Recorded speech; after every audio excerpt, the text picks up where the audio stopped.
What's going on YouTube? It's your boy living in London, back again. You know the deal already. If you haven't, it means the world to your boy. If you subscribe, comment, like and share. And if you do subscribe, hit the notification bell in the top right hand corner. So when I release a video, you get a notification and I get a view. Sharing is caring, it helps my channel grow. Also, follow me on Instagram. It's living_in_LDN. It's all lowercase, so give your boy a follow because we're nearly at 8,000. And we're nearly at 21,000 on YouTube. So make sure you do subscribe. Come on, get it up there. I've been on this for too long.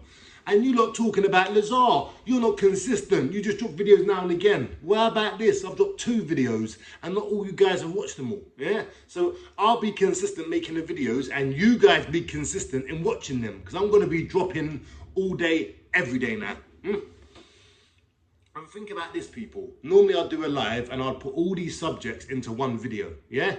And I'll do it for like an hour and 20 minutes, maybe get 6,000–7,000 views. But if I break the video down into 4, 5, 6 minute videos, then I'm gonna get about 30,000 to 40,000 views.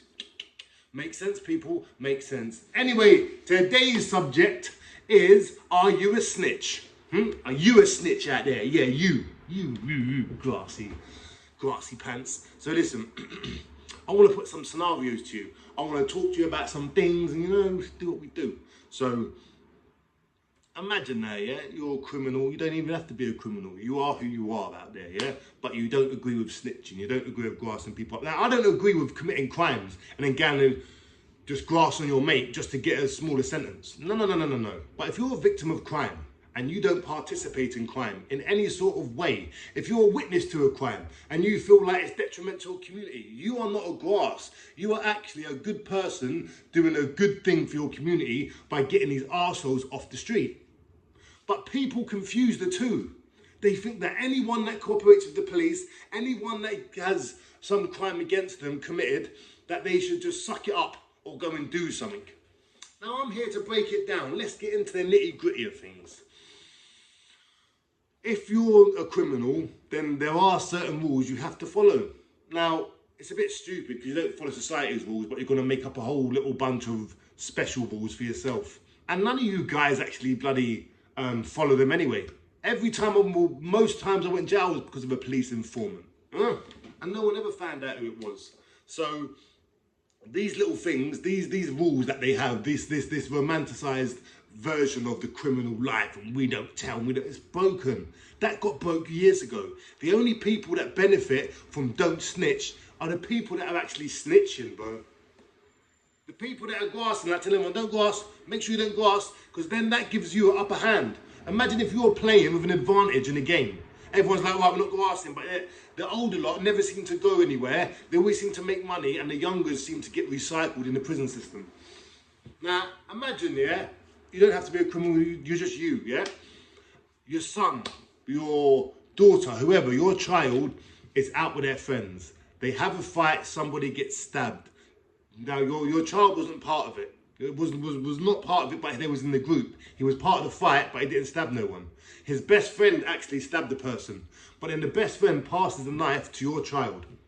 And then they all run off, you have a good night, they have a good night. They don't really understand the ramifications of what happened. Yeah? A couple of days later, your door gets booted off, your son's been arrested for murder. What do you tell your son? Your son tells you everything. He's like, Dad, what me, Mike, he bloody stabbed someone and then he gave me the knife and had blood on it and I just put it in my pocket and I just didn't think about it and that's why it was there. Okay, do you tell your son, listen, yeah, you keep your mouth shut because there's rules, yeah? And you got to follow those rules. So even though it weren't you, you keep your mouth shut and you go no comment and you do not grass on your best mate. Because even though your best mate stabbed and killed the geezer and passed you the knife, you've got to follow the rules, okay? So I don't want to hear none of this stuff about you cooperating with the police. No. You go not guilty, and if you get found guilty in court, you do the 20, 30 years like a man. Is that what you tell your child? Or do you tell your child, was it you? No, it wasn't me, they told you the whole story. Okay, then what you have to do is tell the police exactly what happened. And if it comes to it, you have to testify against your mate. Because if your mate's not going to say what happened and he's leaving up to the police to figure it out, he's definitely not your mate. And I'm sure the parents of the other person are saying, don't say nothing, you know? So I would like to know, remember, get in the comments, what would you want your child to do? Would you want your child to keep stum and not say nothing and let the courts decide who's innocent, who's guilty? Or would you like your innocent child to tell the police exactly what happened so your child can go on, get better friends, a better life, and have a chance to actually become something in this world? It's just a question that I'm asking you guys. I know what I would do. I'm telling my kid, listen, what, was it you that stabbed him? All right, you're getting QE. Huh? You're like, what's QE there? That's Queen Evidence, boy. You are letting them know. I told you about these boys, they're wrongins anyway. Now look what they got and done. Look, think about all the sacrifices you made as a parent. Think about all the stuff you could have done this, could have done that. All the money you spent on your child instead of doing other things that maybe would have made your life better. And then all of a sudden, you're going to tell your child, you know what? There's a code of honour.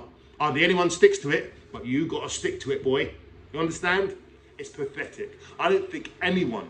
People might say, no, I'll tell my son to bloody keep his mouth shut. But you're just a liar. And anyone that gives you that answer is most probably a grass. Most probably a grass. Because who in their right mind would say that? I don't think anyone would, you know? And especially when you're in a bloody interview room by yourself and it's just you and your child. You're really going to be like, nah, there's rules, mate. There's rules and regulations to this. No. So just remember that when you're casting stones at other people. And let's give you another scenario, people. Another scenario.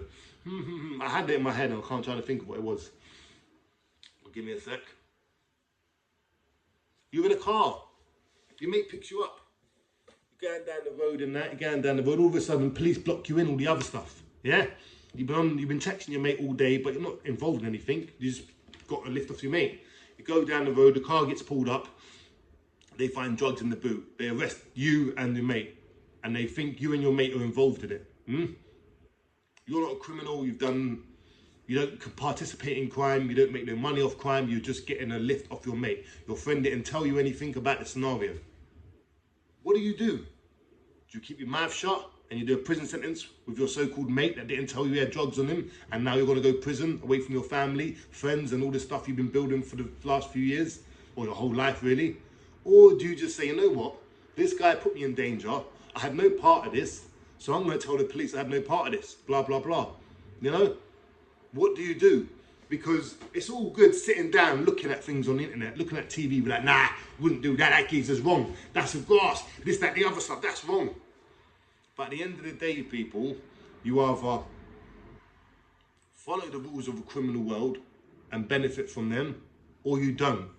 If you do, then I guess you've got to follow those certain rules. But if you don't, and you are not part of the criminal world, then you do not get judged by the same scrutiny as the criminals do. Because you're living that civilian life. So I'm here to just find out some answers and let you guys know. If you're a civilian, if you don't participate in crime and all the other stuff, like people saying, a few people in the comments like, Lazar, you're grassing on people, name droppings. Listen, if cocaine dealers, aka Craig Jobbins, aka Josh Scott, or Corey fucking Lewis the rapist, yes, he was arrested for rape and that's why part of the reason why he left Crescent, yeah? Those guys there wanted to fuck with me. So because they wanted to fuck with me, I'm not on the roads no more. If I was on the roads, those guys they'd be in a very bad way. And they know it. But instead, what they want to do is be sneaky and funny and do the backbiting shit. I'm not part of that. So I'll let anyone know, you want to fuck with me, cool. But there's consequences to your actions, you know? And then listen, this is just a little side note, yeah? If I see anyone with Corey, if I see you, Corey, if I heard you've been selling drugs to Corey, if I heard anything, you're going on YouTube. I don't care how long I've known you. I don't care what your situation is. I don't give a fuck who you are. This is me talking, yeah? Lazar, I will stick all your business on YouTube. All of it. Yeah. Anyway, people, it's your boy living in London. Like, subscribe, comment, share. One more scenario. Am I a grass? Yes, I forgot this one. Am I a grass, people? I'm putting out people's names on the internet, but I'm not part of the criminal world no more. But I do hear what goes on in the criminal world. I don't say everything, but if you're going to fuck with me, then I'm going to fuck with you. Is that the right approach or the wrong approach? You guys let me know in the comments, and remember, start watching all these videos because we're going to be doing a lot more now. The rotation's going to be a lot quicker. So don't get behind. Make sure you support your boy. Stay consistent with viewing me. And I promise you, I will stay consistent with my videos. Anyway, it's your boy living in London. Like, subscribe, comment, share. See you in a few hours once this video gets to like 2,000, 3,000. Peace.